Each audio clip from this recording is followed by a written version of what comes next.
GeoJSON files can be exported from a Geographic Information System, or GIS. They contain spatial data and attribute data.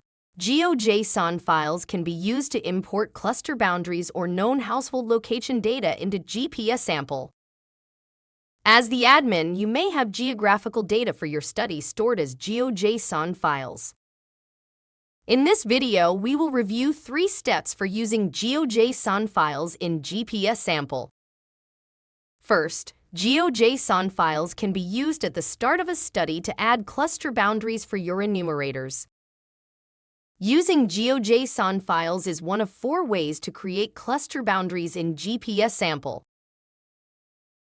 Let's first briefly review the other methods. You can create boundaries by tapping on the map in the GPSSample app and adding points for the cluster boundary. This method is useful if you already have a paper map with cluster boundaries, or a health worker who knows the area well. An enumerator can walk the cluster boundary and drop pins in the app as they walk. This is a good method if you need to define the enumeration area boundary.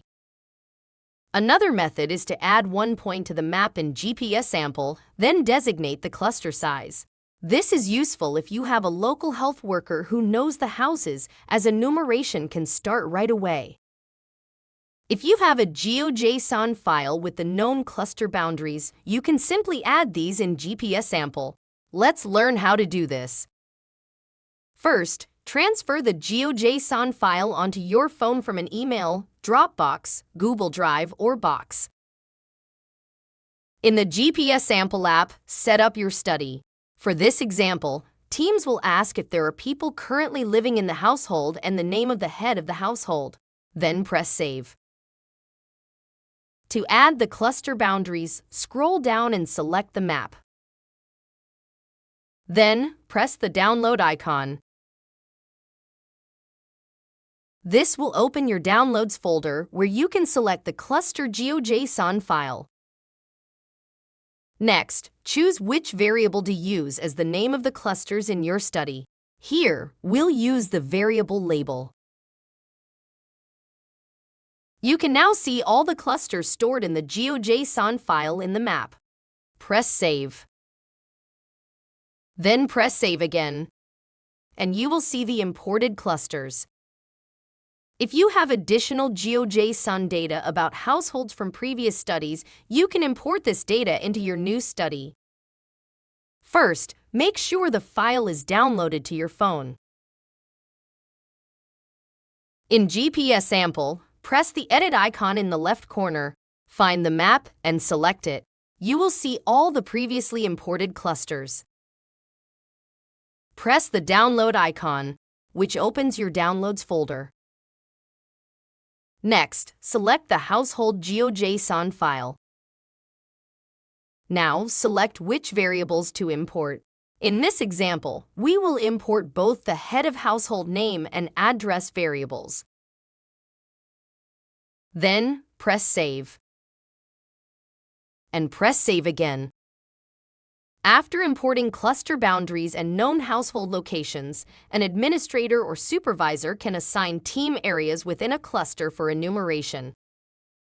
From the main page of the app, scroll down to the enumeration areas. Press the enumeration area name you want to assign to teams. Here, we'll use Cluster 1. In the pop-up screen, select Enumeration. From this screen, you can assign team areas within the enumeration area. To add a team, press the plus icon. Households are shown if you added a household GeoJSON. First, enter a team name. Then press the pencil icon. Next, draw the part of the cluster you want to assign to the team. Then, press Save.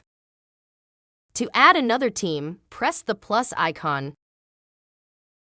Name your team, and draw the area for the next team. To prevent teams visiting the same area, only an unassigned area can be assigned to this team. Then press Save. In the field Enumeration teams will see the household data you imported earlier. They will then answer the study questions as shown in the enumerator video. This same process is used to assign data collection teams in GPSSample. You now understand how to use GeoJSON files in the GPSSample app.